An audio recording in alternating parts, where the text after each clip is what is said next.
آمين. إذا السماء انشقت وأذنت لربها وحقت وإذا الأرض مدت وألقت ما فيها وتخلت وأذنت لربها وحقت يا أيها الإنسان إنك كادح إلى ربك كدحا فملاقيه فأما من أوتي كتابه بيمينه فسوف يحاسب حسابا يسيرا وينقلب إلى أهله مسرورا وأما من أوتي كتابه وراء ظهره فسوف يدعو ثبورا ويصلى سعيرا إنه كان في أهله مسرورا إنه ظن أن لن يحور بلى إن ربه كان به بصيرا فلا أقسم بالشفق والليل وما وسق والقمر إذا اتسق لتركبن طبقا عن طبق فما لهم لا يؤمنون وإذا قرئ عليهم القرآن لا يسجدون بل الذين كفروا يكذبون والله أعلم بما يوعون فبشرهم بعذاب أليم إلا الذين آمنوا وعملوا الصالحات لهم أجر غير ممنون. بسم الله الرحمن الرحيم. والسماء ذات البروج واليوم الموعود وشاهد ومشهود قتل أصحاب الأخدود النار ذات الوقود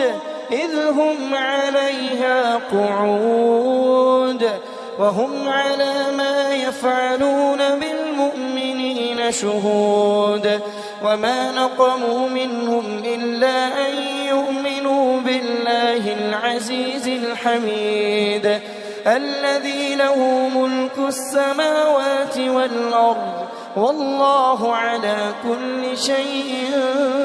شهيد إن الذين فتنوا المؤمنين والمؤمنات ثم لم يتوبوا فلهم عذاب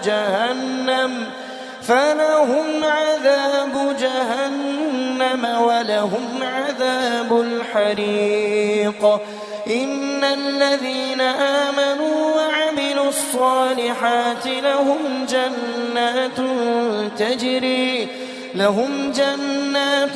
تجري من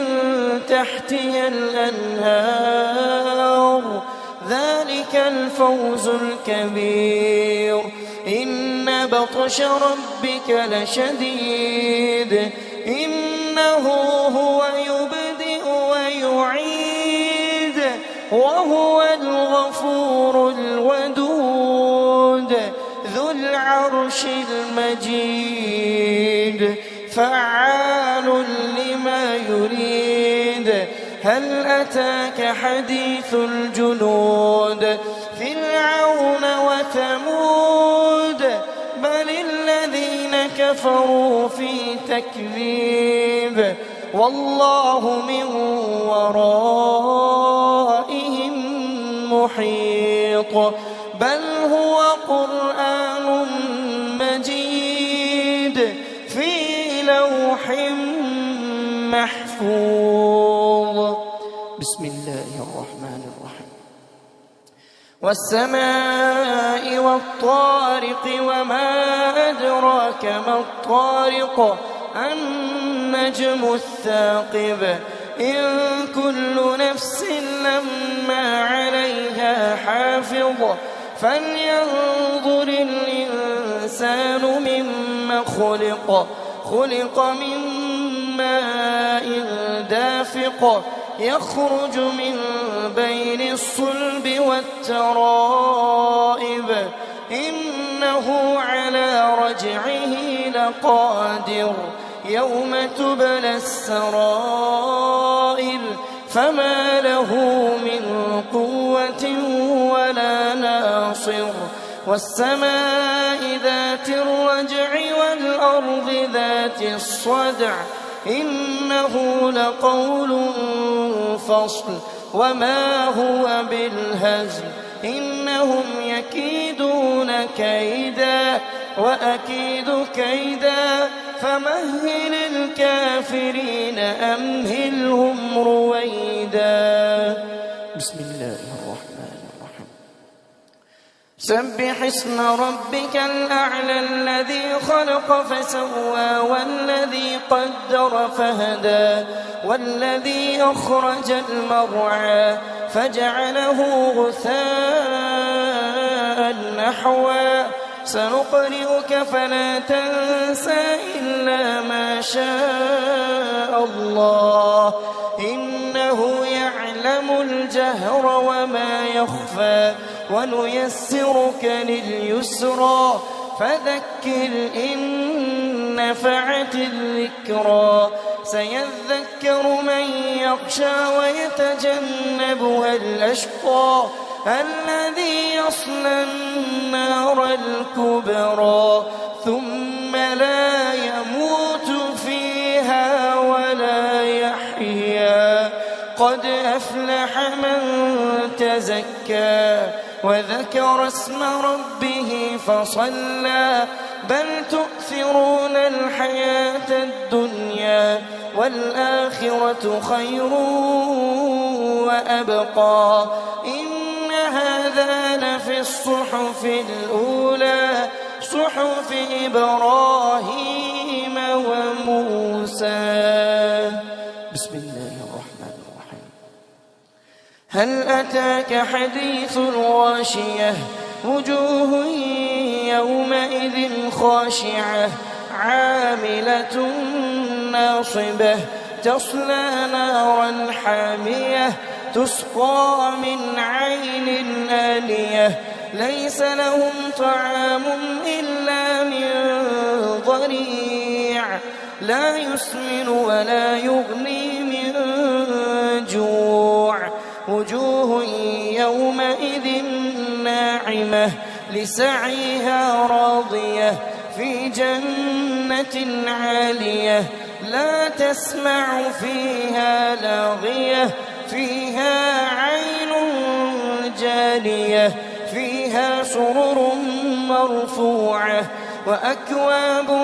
موضوعة ونمارق مصفوفة وزرابي مبثوثة أفلا ينظرون إلى الإبل كيف خلقت وإلى السماء كيف رفعت وإلى الجبال كيف نصبت وإلى الأرض كيف سطحت فذكر إنما أنت مذكر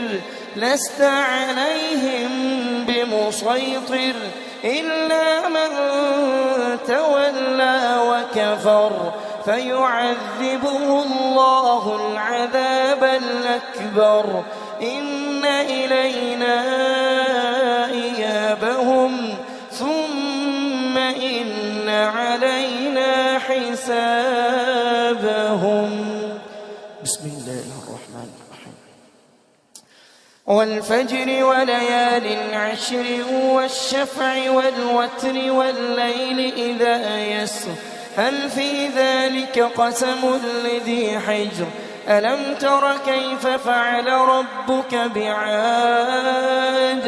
إرم ذات العماد التي لم يخلق مثلها في البلاد وثمود الذين جابوا الصخر بالواد وفرعون ذي الأوتاد الذين طغوا في البلاد فأكثروا فيها الفساد فصب عليهم ربك سوط عذاب إن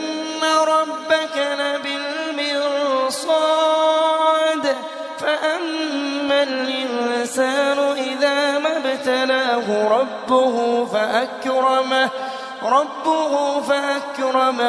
ونعمه فيقول ربي أكرمن وأما إذا ما ابتلاه فقدر عليه رزقه فيقول ربي أهانن كلا بل لا تكرمون اليتيم ولا تحاضون على طعام المسكين وتأكلون التراث أكلا لما وتحبون المال حبا جما كلا إذا دكت الأرض دكا دكا وجاء ربك والملك صفا صفا وجيء يومئذ بجهنم يومئذ يتذكر الإنسان وأنى له الذكرى يقول يا ليتني قدمت لحياتي فيومئذ لا يعذب عذابه أحد ولا يوثق وثاقه أحد يا أيتها النفس المطمئنة ارجعي إلى ربك راضية مرضية فادخلي في عبادي وادخلي جنتي. الله